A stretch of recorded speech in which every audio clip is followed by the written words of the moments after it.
मत्ती रचित सुसमाचार उसका 4 अध्याय उसके 19 पद से उसके 22 पद तक हम देखेंगे।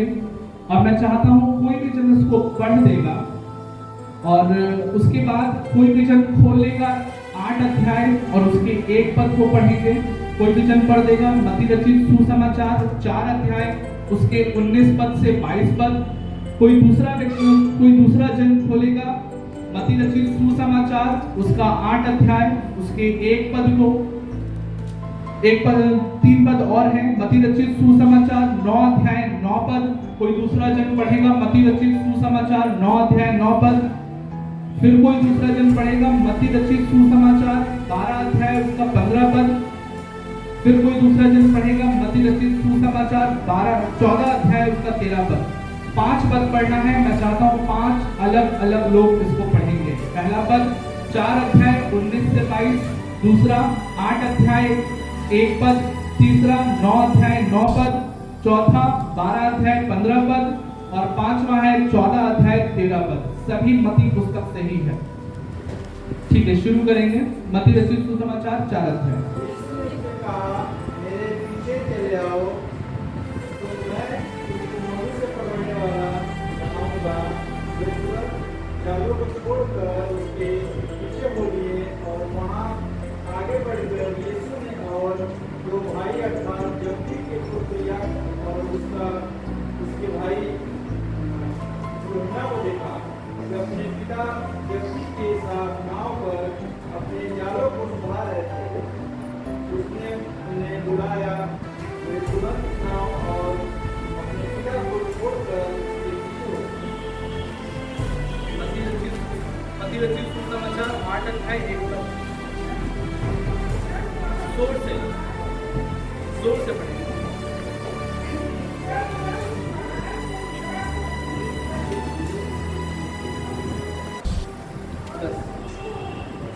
बस 1 पद। वहाँ से आगे बढ़कर यीशु ने मत्ती नामक एक मनुष्य को महसूल की चौकी पर बैठे देखा और उससे कहा, मेरे पीछे हो ले। वह उठकर उसके पीछे हो लिया। 12 अध्याय 15 पद। ये जानकर यीशु वहाँ से चला गया और बहुत लोग उसके पीछे हो लिए और उसने सबको चंगा किया। 14 अध्याय उसका 13 पद।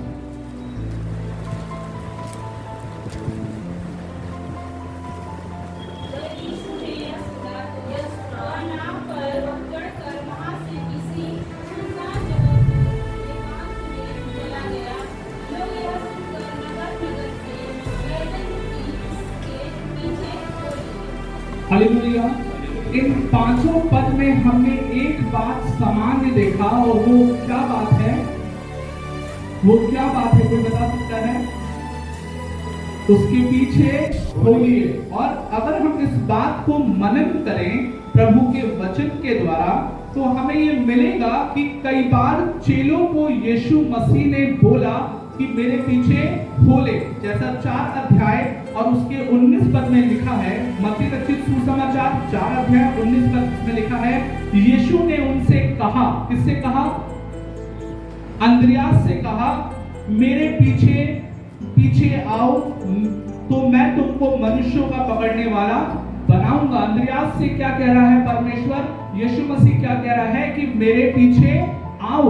और कई जगहों पे हमने आज के दिन क्या देखा इन 5 वचनों के द्वारा कि यीशु मसीह के पीछे 2 तरह के लोग चल रहे थे। पहला उसके चेले और दूसरा अन्य लोग। बाकी पूरी जो जनता थी वो क्या कर रही थी? यीशु मसीह के पीछे चल रही थी। आज के दिन जो हम लोग बातचीत करेंगे वो बातचीत करेंगे कि हम यीशु मसीह के पीछे सही रीति से चल रहे हैं क्या? और यीशु मसीह के पीछे चलने का मतलब क्या है? क्या आपको क्या लगता है? क्या आप यीशु मसीह के पीछे सही रीति से चल रहे हैं? क्या यीशु मसीह जैसे चाहता है वैसे आप पीछे चल रहे हैं? और इसमें यहाँ 4 अध्याय उसके 19 पद में यीशु मसीह ने क्या किया? यीशु मसीह ने कुछ लोगों को बोला कि मेरे पीछे आओ। और बाइबल में कई जगहों पे हम ये देखते हैं कि बाकी लोग यीशु मसीह के बिना बुलाए उसके पीछे चल रहे हैं। आज के दिन मेरे प्रियो जो यहाँ पे हम घटना देख रहे हैं मत्ती रचित सुसमाचार 4 अध्याय में, इसका ठीक ऐसी ही बात आपको लूका रचित सुसमाचार उसके 5 अध्याय में मिलता है। आइए हम उस जगह से मनन करेंगे। लूका रचित सुसमाचार उसका 5 अध्याय और उसके 4 पद से पढ़ूंगा मैं आपके लिए। लूका रचित सुसमाचार उसका 5 अध्याय और उसके 4 पद से हम देखेंगे। और यहाँ पर भी पतरस को प्रभु यीशु मसीह कुछ बातें बोल रहा है और कुछ घटना यहाँ पर लिखा है।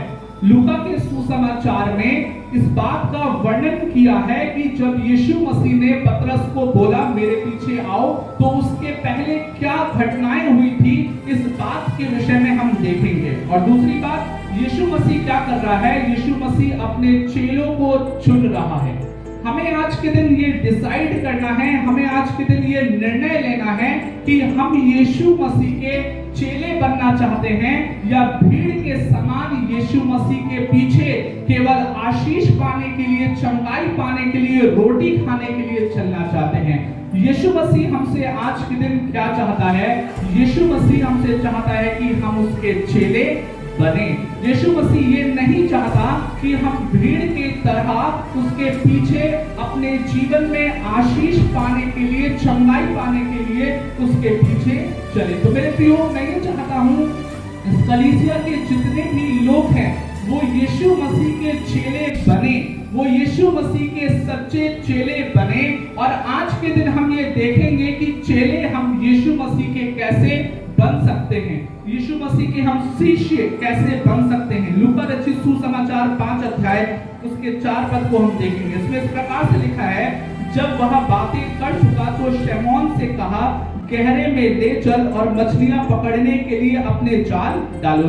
पतरस से यीशु मसीह एक बात बोल रहा है कि अपने जाल को गहरे जल में डालो। और 5वां पद बता रहा है, शमौन ने उसको उत्तर दिया, हे स्वामी, हमने सारी रात मेहनत की और कुछ ना पकड़ा, तो भी तेरे कहने से जाल डालूंगा। अर्थात एक क्वालिटी, एक पॉइंट यहाँ पर दिख रहा है कि जो व्यक्ति यीशु मसीह का चेला बनना चाहता है, जो व्यक्ति यीशु मसीह का शिष्य बनना चाहता है, उसके जीवन में सबसे पहली बात क्या होगी? वो अपने आप का इनकार करेगा। पतरस ने यहाँ पे क्या किया? पतरस ने बताया कि प्रभु, मैंने पूरी रात जाल डाले हैं, हम लोग पूरी रात हम लोगों ने मेहनत किया है, लेकिन आप कह रहे हैं प्रभु इसलिए हम करेंगे। एक व्यक्ति, एक विश्वासी अपने जीवन में प्रभु यीशु मसीह का चेला तब बन सकता है जब वो अपने परमेश्वर के वचन को प्राथमिकता दे। और परमेश्वर चाहता है आपको शिष्य बनाना, परमेश्वर चाहता है आपके साथ शिष्य का रिश्ता रखना। और इसीलिए हमें आज के दिन देखने की जरूरत है कि क्या हम प्रभु के हर वचनों को मान रहे हैं, क्या हम अपने जीवन में अपनी बुरी परिस्थिति के समय भी क्या परमेश्वर के वचनों को मान रहे हैं।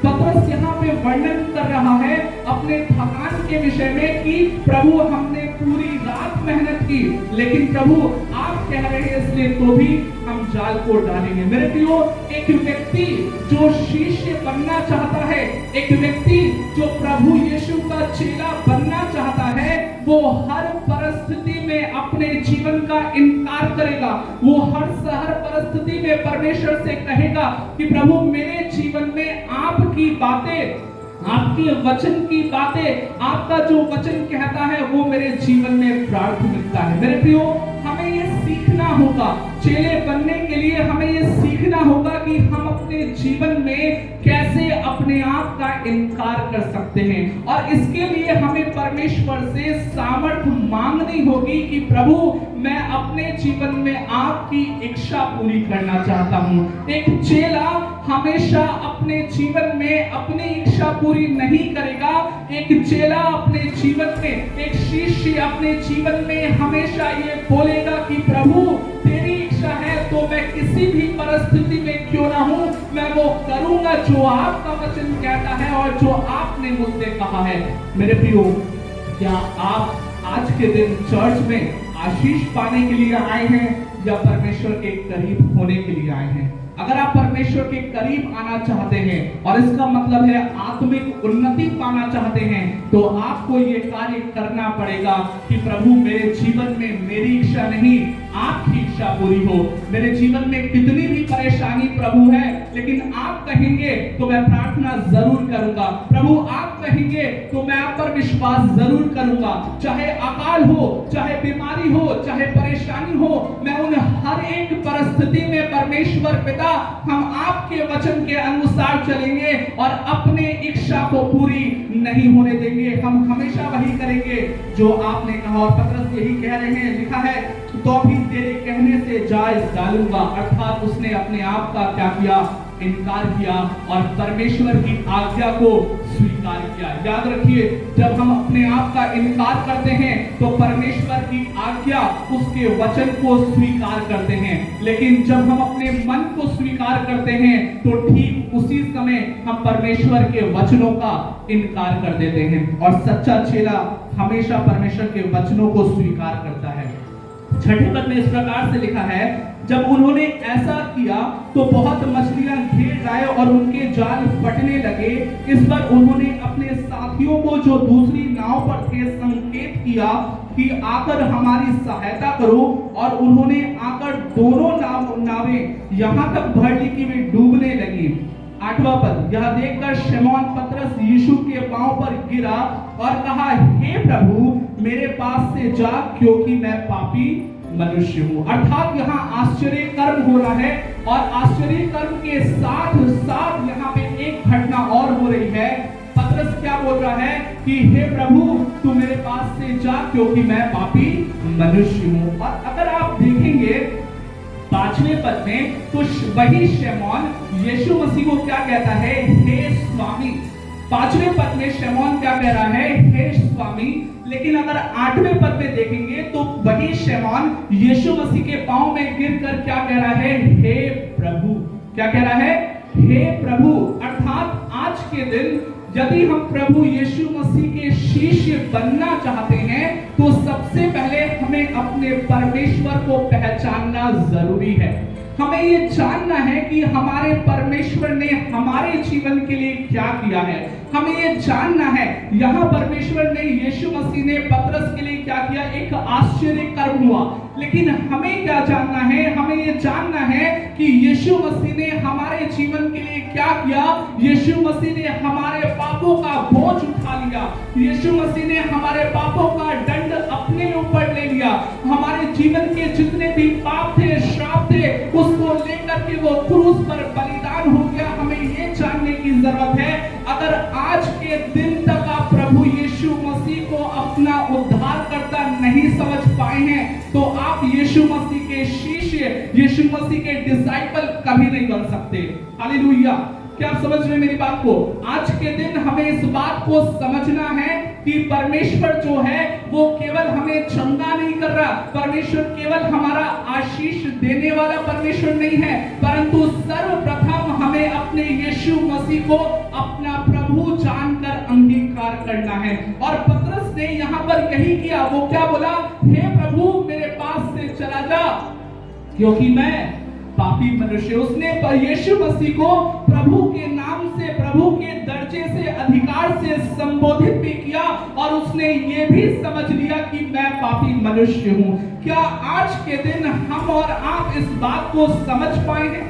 क्या हम और आप आज के दिन यीशु मसीह को जब जानते हैं तो क्या इसी नाम से जानते हैं कि चर्च में चलो चंगाई मिल जाएगी, चर्च में आ जाओ आशीष मिल जाएगी, अगर कहीं से काम नहीं हुआ तो चर्च में चले जाओ वहां काम जरूर होगा? क्या हम यीशु मसीह को इसी नाम से जान रहे हैं? लेकिन पतरस जो था वो यीशु मसीह के सम्मुख क्या बोल रहा है? वो बोल रहा है कि हे स्वामी, तू मेरा स्वामी नहीं है, तू मेरा प्रभु है, और मैं जो हूँ एक पापी मनुष्य हूँ। अर्थात उसने यीशु मसीह के सामने अपने पापों का अंगीकार कर लिया और अपने हृदय में यीशु मसीह को अपना प्रभु जानकर अंगीकार कर लिया। क्या हम और आप आज के दिन में यीशु मसीह के सम्मुख जब हम प्रार्थना करते हैं तो ये कहते हैं कि प्रभु मेरा जीवन पाप में में था, लेकिन जब से आप मेरे जीवन में आए मेरा जीवन बदल गया, और इसीलिए मैं आज से आपको अपना उद्धारकर्ता प्रभु मानता हूं। क्या इस बात को कहते हैं? पतरस ने यहाँ आश्चर्य कर्म को देखा। उसकी नाव, वचन कह रहा है, नाव डूबने पर थी, लेकिन उसने नाव को छोड़ दिया, उसने मछली को छोड़ दिया, और उसने एक बात बोला कि प्रभु मैं पापी हूं। उसने एक बात अंगीकार कर लिया कि ये स्वामी नहीं है, ये क्या है, ये प्रभु है, ये ईश्वर है। उसने इस बात का अंगीकार अपने जीवन में कर लिया। एक शिष्य, अगर आप यीशु मसीह के शिष्य बनना चाहते हैं तो आपको यीशु मसीह को समझना पड़ेगा और अपने पापों का अंगीकार करके उसके साथ एक रिश्ता बनाना पड़ेगा। क्योंकि वचन कहता है, मत्ती रचित सुसमाचार 9 अध्याय उसके 13 पद को देखेंगे। मत्ती रचित सुसमाचार उसका 9 अध्याय उसके 13 पद में लिखा है, कोई भी जन पढ़ेगा इसको। मत्ती रचित सुसमाचार 9 अध्याय उसका 13 पद। इसलिए इसका अर्थ सीखो, मैं बलिदान नहीं परंतु दया चाहता, क्योंकि मैं धर्मियों को नहीं परंतु पापियों को बुलाने आया। वचन क्या कह रहा है यहाँ पे? वचन बता रहा है कि यीशु मसीह ने पतरस को बुलाया कि मेरे पीछे हो ले, और जब उसने बुलाया तो यहाँ वचन क्या बता रहा है कि यीशु मसीह धर्मियों को बुलाने नहीं परंतु पापियों को बुलाने के लिए आया है। और जब यीशु मसीह ने पतरस को बुलाया तो पतरस ने अपने पाप का अंगीकार भी किया और यीशु मसीह को अपना प्रभु भी जानकर अंगीकार किया। मेरे प्रियो, हमारे साथ क्या ऐसा हो रहा है? क्या हमने यीशु मसीह को अपना प्रभु जानकर अंगीकार किया है? और अगर हमने यीशु मसीह को अपना प्रभु जानकर अंगीकार किया है तो हम हर एक कदम पर, हम अपने हर एक डिसीजन में, अपने हर एक निर्णय में ये देखेंगे कि प्रभु मेरी नहीं वरन आपकी इच्छा पूरी हो। हम हर निर्णय में इस बात को देखेंगे कि परमेश्वर आपका वचन क्या कहता है और उसी वचन को मैं अपने जीवन में पालन करूंगा। और 9वें पद में लिखा है, क्योंकि इतनी मछलियों के पकड़े जाने से उसे और उसके साथियों को बहुत अचंभा हुआ, और वैसे ही जब्दी के पुत्र याकूब और यूहन्ना को भी, जो शमौन के सहभागी थे, अचंभा हुआ। तब यीशु ने शमौन से कहा, मत डर, अब से तू मनुष्यों को जीवित पकड़ा करेगा। क्या कह रहा है यीशु मसीह? अब से तू क्या करेगा? जीवित मनुष्यों को पकड़ा करेगा। और इसका जो मतलब है, ये मतलब यही है जो मत्ती रचित सुसमाचार उसके 4 अध्याय उसके 19 पद में हमने पढ़ा कि मेरे पीछे आओ। जब हम यीशु के पीछे चलेंगे तो हम किसको पकड़ेंगे? हम मनुष्यों को पकड़ेंगे, अर्थात उनके जीवन में उद्धार का सुसमाचार हम फैलाएंगे। मेरे प्रियो, क्या हम आज के दिन यीशु मसीह को फॉलो कर रहे हैं? क्या हम आज के दिन में जैसा पतरस ने आज्ञाकारिता दिखा करके यीशु मसीह को फॉलो किया, क्या हम वैसे फॉलो कर रहे हैं? वैसे क्या हम यीशु मसीह के पीछे हैं? और आइए हम देखते हैं कि यीशु मसीह के पीछे चलने का मतलब क्या है। और ये उन्हीं लोगों के लिए है जो यीशु मसीह के शिष्य या यीशु मसीह के चेले बनना चाहते हैं। अगर आप चंगाई पाने के लिए, आशीष पाने के लिए आए हैं तो ये जो पद है ये आपके लिए नहीं है।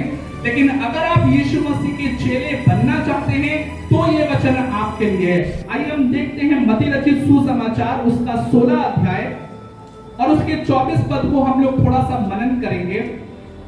मत्ती रचित सुसमाचार उसका 16 अध्याय उसके 24 पद में हम देखेंगे क्या लिखा है। मत्ती रचित सुसमाचार 16 अध्याय 24 पद, इसमें इस प्रकार से लिखा है, तब यीशु ने अपने चेलों से कहा। यीशु किससे कह रहा है? अपने चेलों से कह रहा है। और इसीलिए मैंने आपसे कहा, अगर आप चेला बनना चाहते हैं, आप यीशु के शिष्य बनना चाहते हैं, डिसाइपल बनना चाहते हैं, तो ये वचन आपके लिए है। तब यीशु ने अपने चेलों से कहा, यदि कोई मेरे पीछे आना चाहे, क्या कह रहा है? यदि कोई, यीशु मसीह किसी से जबरदस्ती नहीं कर रहा। यीशु मसीह ने अपने चेलों को बुलाया और बुलाने के बाद भी इस बात की शिक्षा दे रहा है। और वो शिक्षा क्या दे रहा है? लिखा है, यदि कोई मेरे पीछे आना चाहे। कंडीशन है, और वो कंडीशन क्या है? अगर तुम्हारी इच्छा है मेरे पीछे आने की तो आओ, और अगर तुम्हारी शिक्षा नहीं है तो ये तुम्हारे ऊपर निर्भर करता है, क्योंकि हमारा जो परमेश्वर है वो हमें चुनने का निर्णय देना चाहता है। वो किसी से जबरदस्ती नहीं करता। इसमें लिखा है तो अपने आप का इनकार करे और अपना क्रूस उठाए और मेरे पीछे हो ले। क्या लिखा है? पहली बात, अपने आप का इनकार करे और अपना क्रूस उठाए और मेरे पीछे हो ले। तो पीछे होने का मतलब क्या है? यीशु मसीह को मानने का मतलब क्या है? यीशु मसीह के चेले बनने का मतलब क्या है? एक अच्छा विश्वासी बनने का मतलब क्या है? अगर आप अच्छे विश्वासी हैं तो आप अपने आप का इनकार करेंगे, आप शरीर के काम का इनकार करेंगे। गलातियों 5 अध्याय में लिखा है शरीर के काम, उसके बारे में वर्णन किया हुआ है। तो मेरे प्रियो, क्या आज के दिन में अगर आप यीशु मसीह के चेले बनना चाहते हैं तो क्या आप अपने आप का इनकार कर रहे हैं? हमें इस बात को आज के दिन समझने की जरूरत है कि अपने आप का इनकार करने का क्या मतलब है। पहली बात, हम अपने आप को छोटा करेंगे और अपने जीवन में प्रभु को बड़ा करेंगे। अपने आप का इनकार करने का मतलब क्या है? अपने आप को क्या करेंगे? छोटा करेंगे और परमेश्वर को क्या करेंगे? बड़ा करेंगे। दूसरी बात, अपने आप को इनकार करने का मतलब है अपने फायदे के लिए काम नहीं करेंगे, प्रभु के फायदे के लिए काम करेंगे। अपने जीवन में अपने लाभ कमाने के लिए फायदे नहीं करेंगे, प्रभु के लाभ के लिए अपने जीवन को समर्पित करेंगे। अपने जीवन में अपने आप का इनकार करने का मतलब क्या है? प्रभु की दृष्टि के अनुसार चलना या प्रभु के वचन के अनुसार चलना। मेरे प्रियो, हम सभी जितने भी लोग हैं, मैंने आपको पहले भी बताया कि यीशु मसीह आपको भीड़ के समान नहीं बुला रहा है। आज के दिन यीशु मसीह आपको चेला बनने के लिए बुला रहा है। और अगर आप आज के दिन चेला बनना चाहते हैं तो आपको चुनना पड़ेगा, आप प्रभु के अनुसार चलेंगे या अपने अनुसार चलेंगे। और वचन क्या कह रहा है? तो अपने आप का इनकार करे और अपना क्रूस उठाए। दूसरी बात जो यहाँ लिखी है, क्रूस उठाए। क्रूस उठाने का मतलब क्या है? क्रूस उठाने का मतलब है अपने जीवन को देने तक विश्वास योग्य ठहरना। आप अगर बाइबल प्रेरितों के काम में पढ़ेंगे और आगे भी जब आप पढ़ेंगे तो आपको ये मिलेगा कि जितने भी यीशु मसीह के 12 चेले थे उन्होंने अपने प्राण को यीशु मसीह के लिए दिया। प्रेरित पौलुस भी जो थे उन्होंने भी अपने प्राण को यीशु मसीह के सेवकाई के लिए क्या कर दिया? दे दिया। और अपने जीवन को प्रभु यीशु मसीह के सेवकाई के लिए लगा दिया। एक अच्छा विश्वासी अपने जीवन में अपने प्राण को देने से भी नहीं हिचकिचाएगा और वो ये कहेगा कि मेरा जीवन जो है वो प्रभु यीशु मसीह का है और मुझे प्रभु यीशु मसीह ने ये जीवन दिया है और इस जीवन को मैं प्रभु यीशु मसीह के लिए जीऊंगा। एक अच्छा विश्वासी और एक चेला बनने वाला विश्वासी यही करेगा। और 24 पद में यही लिखा है, तब यीशु ने अपने चेलों से कहा, यदि कोई मेरे पीछे आना चाहे तो अपने आप का इनकार करे और अपना क्रूस उठाए और मेरे पीछे हो ले। पीछे होने का मतलब ये नहीं है कि आप यीशु के पीछे चल रहे हैं। आज के दिन तो यीशु मसीह इस दुनिया में नहीं है, वो स्वर्ग में है। तो हम कैसे यीशु मसीह के पीछे चल सकते हैं? हम अपने आप का इनकार करके, वचन को स्वीकार करके, अपना क्रूस उठा करके, अपने प्राण से प्रिय यीशु मसीह को जान करके यीशु के पीछे चल सकते हैं। और इसी बात का वर्णन लूका रचित सुसमाचार उसके 14 अध्याय में किया है। ठीक इसी बात को प्रभु का वचन यहाँ पे बता रहा है। लूका रचित सुसमाचार उसका 14 अध्याय और उसके 27 पद को हम देखेंगे।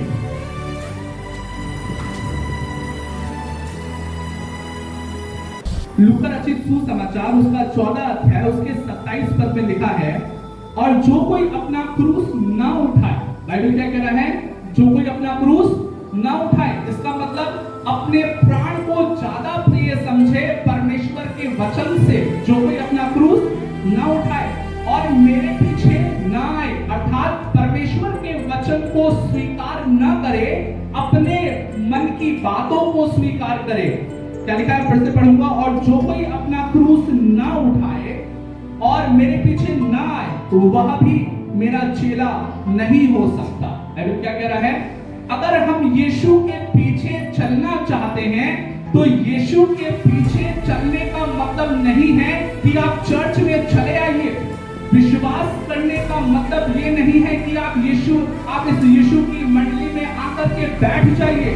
यीशु हमसे आज के दिन क्या चाहता है? यीशु हमसे ये चाहता है कि हम अपने आप का इनकार करें और उसके वचन को स्वीकार करें। और यीशु ये चाहता है कि मुझे अपने प्राण से भी प्रिय जानना, यही क्रूस उठाने का मतलब है। और अगर हम ये आज के दिन नहीं कर रहे हैं तो हम यीशु के सच्चे चेले नहीं हैं। और यीशु मसीह क्यों आया? यीशु मसीह हमें चेला बनाना चाहता है और यीशु हमें पाप से छुड़ाने और चेला बनाने के लिए इस संसार में आया था। और जब हम यीशु के चेले बनते हैं तो हमारे जीवन में क्या प्रतिफल मिलता है? आइए हम देखेंगे यूहन्ना रचित सुसमाचार उसका 10 अध्याय। यूहन्ना रचित सुसमाचार उसके 10 अध्याय और उसके 27 और 28 पद को हम पढ़ेंगे। मैं पढ़ूंगा आपके लिए। यूहन्ना रचित सुसमाचार उसका 10 अध्याय उसके 27 और 28 पद को हम लोग पढ़ेंगे।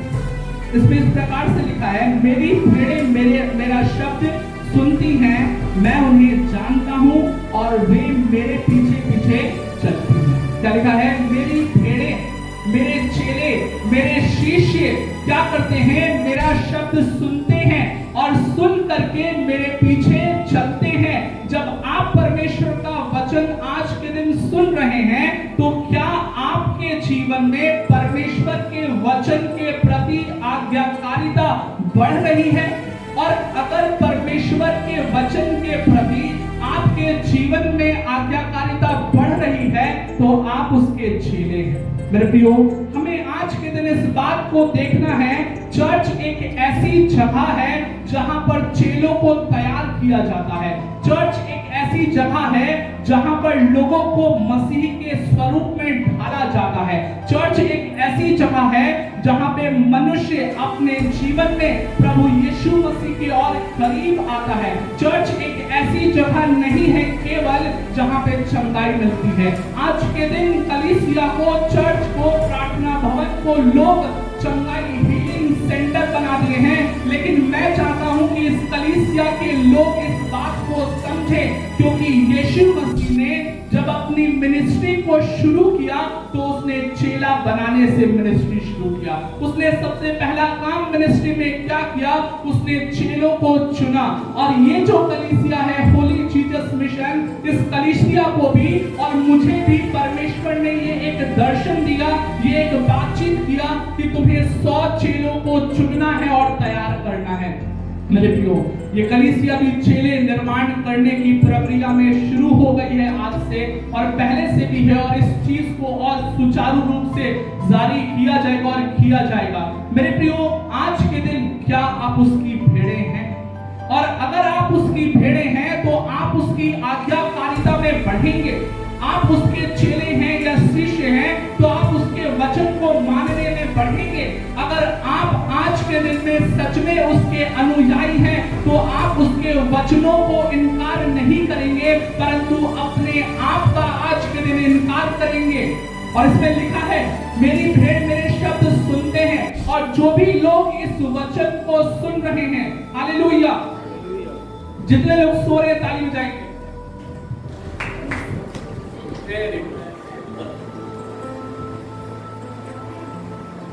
इसमें लिखा है, मेरी भेड़ मेरा शब्द सुनती है, लेकिन यहाँ पे कुछ लोग हैं जो सो रहे हैं, सुन नहीं रहे। आज के दिन मेरे प्रियो, यहाँ पे परमेश्वर का वचन उम्मीद कर रहा है और कह रहा है कि मेरे लोग मेरा शब्द सुनेंगे, मेरा वचन सुनेंगे। जब मैं उनसे बोलूंगा, जब मैं उनसे बातचीत करूंगा तो वो मेरे शब्द को स्वीकार करेंगे। सुनने का मतलब है स्वीकार करना, और वे मेरे पीछे चलेंगे। उसके बाद 28 पद में लिखा है, मैं उन्हें अनंत जीवन देता हूं, वे कभी नष्ट न होंगे। हालेलुया। अगर हम यीशु के चेले बनेंगे, अगर हम यीशु के पीछे चलेंगे, उसकी आज्ञाकारिता में बढ़ेंगे, तो वचन कह रहा है यूहन्ना 10 अध्याय 28 पद, और मैं उन्हें अनंत जीवन देता हूं, वे कभी नष्ट न होंगी और कोई उन्हें मेरे हाथ से छीन न लेगा। और इसीलिए परमेश्वर का वचन कहता है, तुम्हारी दूध पिलाती हुई मां तो तुम्हें छोड़ सकती है, परंतु मैं तुम्हें कभी ना छोड़ूंगा और कभी ना त्यागूंगा। लेकिन ये जो वचन है वो किसके लिए है? ये वचन उनके लिए है जो अपने जीवन का इनकार करना जानते हैं। ये वचन उनके लिए है जिन्होंने उद्धार को पा लिया। ये वचन उनके लिए है जिन्होंने अपने जीवन में यीशु को स्वीकार कर लिया कि यीशु ही मेरा प्रभु है और दुनिया में कोई प्रभु नहीं है, सिर्फ यीशु ही मेरा एकमात्र परमेश्वर है। मेरे प्रियो, आज के दिन हमें क्या करने की जरूरत है? यीशु मसीह आपको बुला रहा है, वो बोल रहा है कि मेरी भेड़ मेरा शब्द सुनो, मेरे लोगों मेरा शब्द सुनो, मेरे लोगों मेरे पीछे आओ, मेरे लोगों अपने आप का इनकार करो, मेरे लोगों अपना क्रूस उठाओ। और जब तुम इस काम को करोगे, अपने आप का इनकार करोगे, क्रूस को उठाओगे, तो मैं तुम्हें अनंत जीवन दूंगा। और वो ऐसा अनंत जीवन दूंगा जो तुमसे कोई छीन नहीं सकता, और मैं जगत के अंत तक सदैव तुम्हारे साथ रहूंगा। आइए देखते हैं मत्ती रचित सुसमाचार 28 अध्याय उसके 19 पद में क्या लिखा है। मत्ती रचित सुसमाचार 28 अध्याय उसके 19 पद में क्या लिखा है।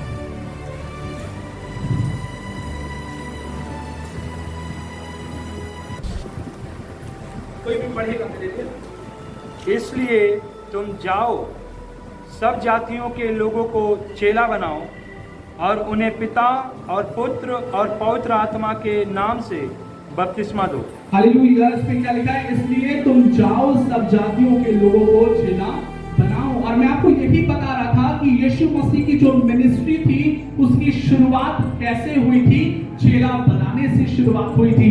और यहाँ पे यीशु मसीह अपने चेलों को क्या बोल रहा है कि तुम भी जाओ और चेले बनाओ, सब जातियों के लोगों को क्या बनाओ? चेले बनाओ। और सबसे पहले हमें इस बात को समझने की जरूरत है कि हम सबसे पहले यीशु मसीह के शिष्य हैं। और जो शिष्य है, शिष्य का मतलब क्या है? शिष्य का मतलब है एक रिश्ते को दिखाता है ये शिष्य। इसका मतलब है कि यीशु मसीह के प्रति हम आज्ञाकारी रहेंगे। भले ही हम वचन को मानने के बाद उसकी संतान हैं, लेकिन शिष्य का स्वभाव हमारे जीवन में हमेशा अपने प्रभु के लिए होना जरूरी है। आज के दिन जैसा मैंने आपसे बोला कि यीशु मसीह कह रहा है कि जाओ, सारे जातियों के लोगों को क्या बनाओ? चेला बनाओ। क्या आज के दिन आप यीशु के शिष्य बनने के लिए तैयार हैं? क्या आज के दिन आप यीशु के चेले बनने के लिए तैयार हैं?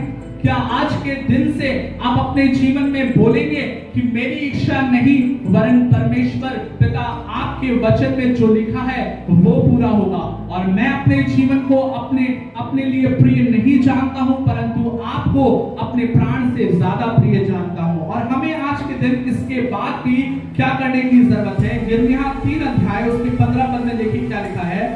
यिर्मयाह 3 अध्याय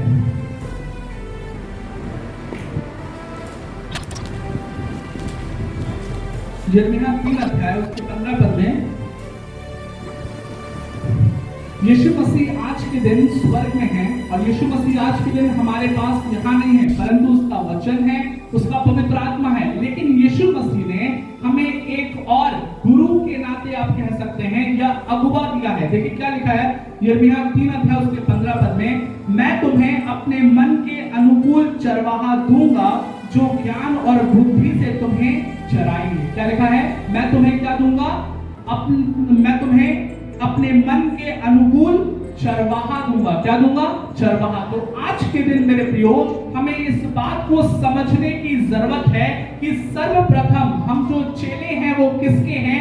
हमारा जो रिश्ता है वो किससे है? प्रभु यीशु मसीह से है। लेकिन प्रभु यीशु मसीह ने, जब यीशु मसीह इस संसार में नहीं है, तो उसने चरवाहे के रूप में हर एक कलीसिया को एक पास्टर दिया है, एक अगुवा दिया है। और उस अगुवे के अधीनता में परमेश्वर ये चाहता है कि हर एक व्यक्ति रहे, और इसीलिए उसने क्या दिया है?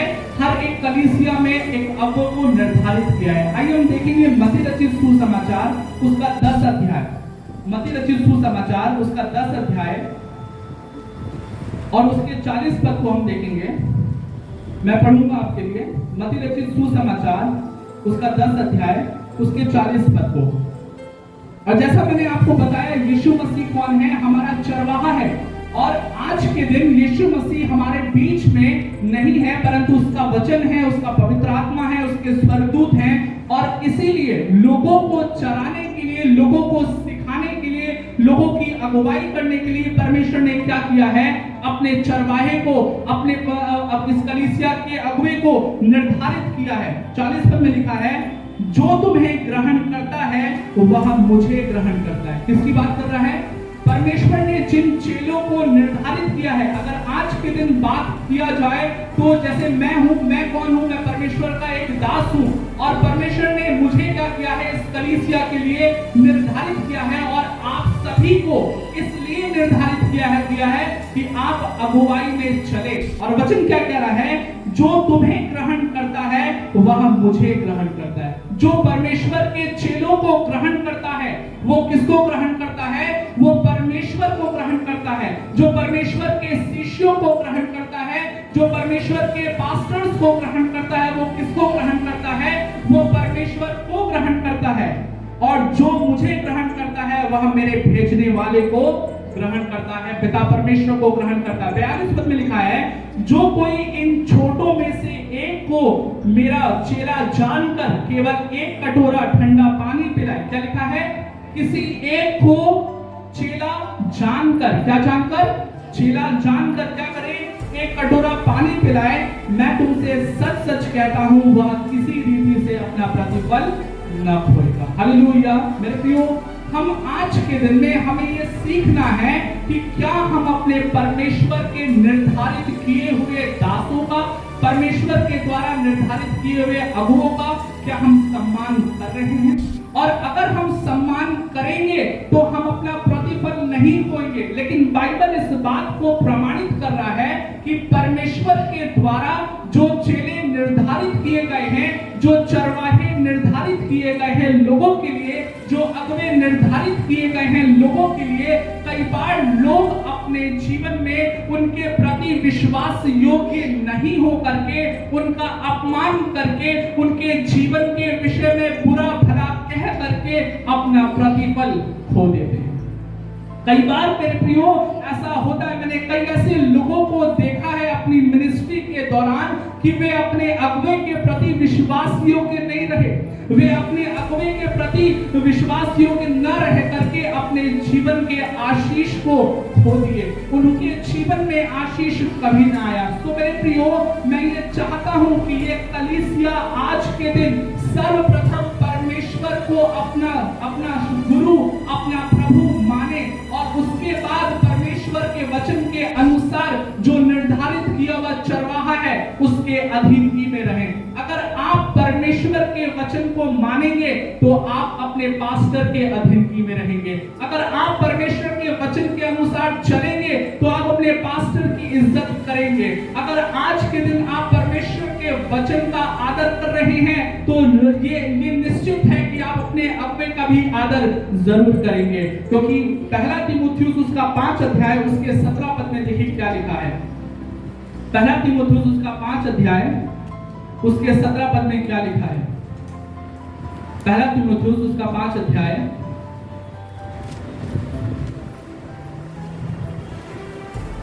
उसका 17 पद। कोई भी जन पढ़ेगा इसको। जो प्राचीन करते हैं, विशेष करके ये जो वचन सुनाते और सुनाने में परिश्रम करते हैं, वे बिना आदर योग्य समझे जाएं।